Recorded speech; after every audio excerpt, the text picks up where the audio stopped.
Number 6, in the development of a school district budget, what goals and objectives would guide your decision-making, and what areas of the district budget would you like to see increased and why? What budget areas would you recommend reducing to compensate for these increases? Thank you. Well, just for starters, I'm not an expert to speak on the current budget. I think we all know that by now. And if I tried to be, Trustee Orozco would be certain to call that out. So I'll save it. What would I say? Goals and objectives is how can we be more progressive in our thinking of how we want to spend our money. I think, just over the course of my entire life, and I'm sure you all have seen it too, is that there is a tremendous amount of waste in spending when it comes to government and local or federal governments. So I would want to look at how are we spending our money? Where are we spending our money? I saw in this guide before on the bond that you all have worked on, great technology, instruction, students, employees, governance. But what? What kind of learning software? What kind of a device? That's not a good one. Network security. Are we going with contracts that our local government has with the state so that we can get the best deals, or so that they can get the best deals? Or are we doing something that, even if it costs a little more, if it's better for our kids and it's better for the development of the schools in general and our ability to move kids through our education system, then I think we need to be looking at how we can actually not necessarily reduce our spending. I don't know why we would want to spend any less. We know that things aren't perfect, regardless of what Trustee Orozco says. If that was true, every single person would be happy. And we know that to be not correct. Not everyone is happy. So we need to look at, I don't know why we would do less. If we're not doing enough now in terms of the output of the money we're spending, then we need to be looking at that money and how it's being spent and what areas we're investing. And I'll say it again, data, how important data is going to be, should be when it comes to making decisions with money. Thank you. First of all, you prioritize what you value. And we have prioritized our employees and our classrooms.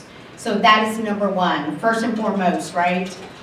We know that a teacher's work environment is a student's learning environment. So that is why we have invested money in our employees, in retaining, in recruiting, and rewarding our employees, all employees. We have almost 3,000 employees in our district. And so 86% of our budget is for personnel. So we don't have a lot of wiggle room, right?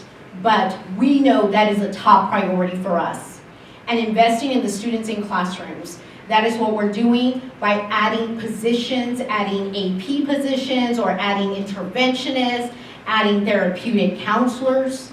That is important. No one said our district is perfect.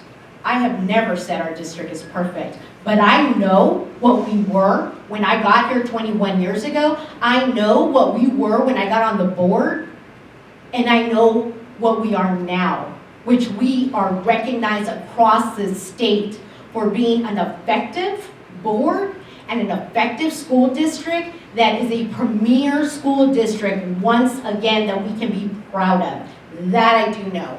And what I also know is that we have money in our fund balance. So we know how to manage our money. Thank you. Thank you, Ms. Wilson. So this is a question for me. I've never written a school budget. I've never been part of that budgetary process, but I do believe my work on the FBOC committee is kind of tied to it. I mean, we've done a lot of bond work. I've been on that committee for 4 years now. And that 2017 bond, through cost savings, through a myriad of things, we're going to return probably a little bit more than $5 million back to the taxpayers. That's a big deal. Those bond dollars are super valuable. They're super protected. We want to make sure we're protecting those bond dollars. And by doing that with the bond, that frees up our bond payments are less. We're paying stuff early. We're paying stuff our time. I know Randy Rao is our Chief Financial Officer. I know he does a really good job of trying to accelerate those payments so we have more money in the M&O fund, which is where our district pays our compensation items. So compensation would be a huge part of that budget. And then the more we do on the bond side and the better we are with allocating the resources, I think it's just gonna help us stay within those budgets and be able to meet our district needs going forward. Thank you.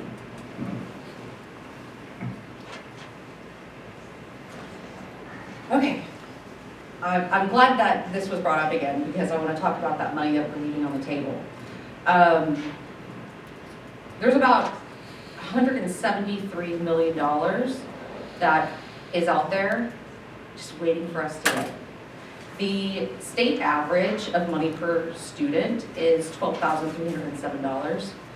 In the 2021 school year, our average intake for each student was $11,673. The max is $19,935. It's $173.5 million. We could get that money. We need to be creative. We need to push for it. We need to think outside the box. We need to accept federal funds. We need to expand programs that already exist. I love that we're going to pay teachers more, but we didn't even fill all of the spots that were available all year. Teachers, teachers, staff, admin, they're leaving. We're losing good talent. Some amazing talent is staying, which I'm very thankful for. But we need to create a culture that is positive for BIPOC and LGBTQ teachers, educators. We need some representation for our students. And lastly, of course, before we can decide what we can afford, we have to define our values. Thank you. Would you like to draw the last number? I love it.